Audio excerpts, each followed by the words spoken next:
more people are being upfront and honest about their gut health, from talking about bloating, gas, diarrhea, and constipation. It sounds like a Pepto-Bismol commercial, but it's beyond that. These are very real issues that can impact your entire life and make you miserable. Our next guest took matters into her own hands, and she wants to help others do the same. I want to welcome to the show right now Shannon Race and the registered dietitian who's here with us, Jamie Scher, who's a licensed naturopathic physician and registered dietitian as well. Thank you guys, and welcome to the show. Thank you. Really appreciate Thank you you for having being us. here. So Shannon, tell us about how you realizing that you had issues with your gut. I mean, I have had IBS probably my whole life, essentially. I was in middle school when I really started to notice really terrible symptoms. I was having extreme diarrhea that was happening all hours of the night. I was begging my mom not to go to school. And I couldn't find any relief because we would go to gastroenterologists or primary care doctors and they had no solution. So, you know, I spent the majority of my life trying to figure out what was wrong, and through, you know, process of elimination, found out lactose was definitely an issue for me. But it wasn't until I started working at a company called Vital Proteins, which a lot of people may be familiar with, that I started to really look at my health and understand what aspects of my diet I wasn't getting enough of, what supplements I could be taking. A Whole30 actually really was kind of the jumping off point that changed my life. And that kind of set me on this journey, and I've, you know, been trying to uncover things that people need in their diets ever since. Let's talk a little bit more about your journey. What was it like? What doctors did you go to, and what type of treatments were they prescribing for you? So I was going to a gastroenterologist and, you know, taking a number of tests. I was going to an allergist, taking tests with an allergist. And I was coming up with no solutions. They couldn't conclusively diagnose me with anything.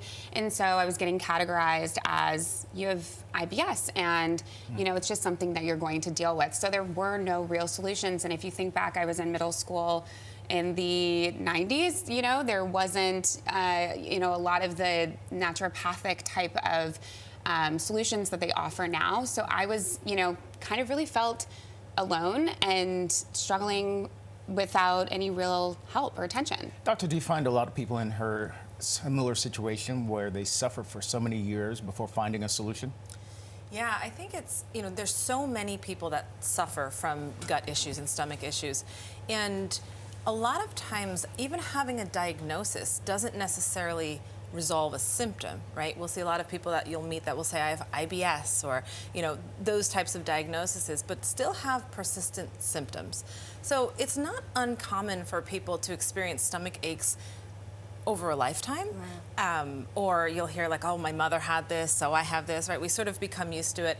There's also a whole culture around just being shy about talking about bowel movements. We're doing it more so now, which is great, but you know, we call it poop shy in medicine. People don't want to go to the bathroom at work, or they don't want to talk about it to their doctor, or maybe they weren't asked by their doctor, so they don't deem it as important.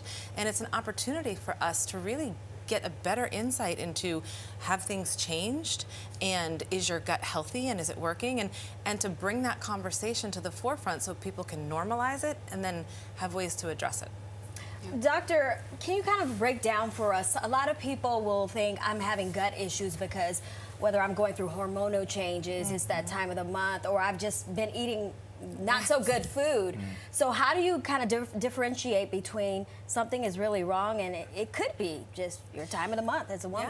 Yeah. So anytime you feel like something could be really wrong, we should always check it out to make sure something's not really wrong, right? I mean, that's the most important. But once we know that we've looked for anything that could be serious and it's not there, but we still have persistent symptoms, I always encourage people to pay attention to the changes, right? One of the most common things that we see with people is traveler's constipation.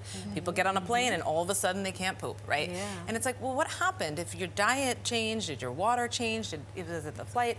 So paying attention to how things changed. Did something in my diet change? What about my stress? Our gut is connected to our immune system, it's connected to our brain, to our neurotransmitters, it's connected to every part of our environment. So anything can change that, and if we're really aware of it, we can start to pay attention to that might be why. I'm curious, Shannon, when did you realize that fiber was really the issue?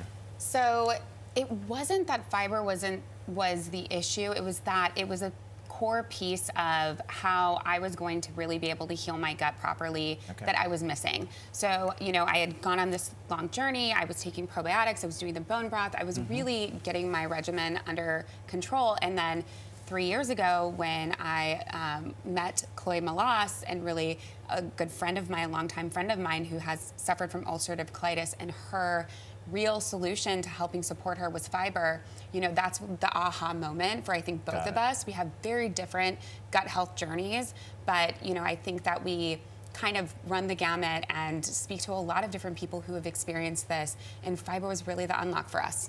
Wow. Yeah. All right. Well, Shannon, Dr. Shear, thank you both for being here with us today. Thank you. Appreciate it. We'll have to have you back to talk more about what we should be eating to help with our gut health. Yes.